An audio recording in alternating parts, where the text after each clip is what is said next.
全观众朋友来看到这新闻，讲到这条敢有种族歧视的问题咧。这美国非洲的警察可能是行唔对经，昨日去人的人家住了后，刷开6枪，弹死一个23岁非洲的空军飞行员。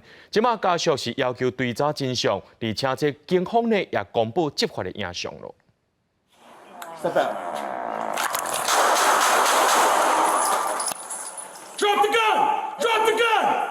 非洲警察初五接到一个公寓大楼发生骚扰的通报，去23岁非裔查甫人福特森主体门口敲门，开门的时阵发现伊手内有枪，虽然开骨头枪，福特森送医救无转来。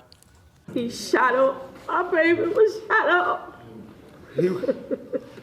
He was shot 6 times.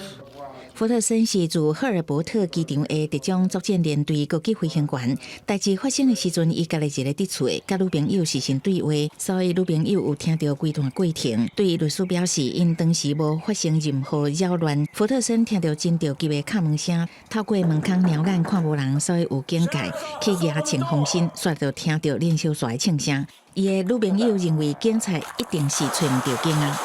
Saw him with a gun, and for whatever reason, they thought he was a bad guy, but he was a good guy. I need you guys to tell the truth about my son. I need you to get his reputation right. Yes. 律师讲，福特森是接受过专业训练的军官，穿合法告尾。开门迄当时穿向涂骹，警员是安怎虽然开骨头穿，倒伫涂骹了后再要求伊甲穿放落，是毋是牵涉到种族偏见？爱清楚交代。警方初步否认找唔到警，表示开枪的原因是自我防卫反应，目前已经暂时停职。警方甲州检拢已经展开调查，强调未隐瞒，也是暗砍事实真相。公司新闻是为中编译。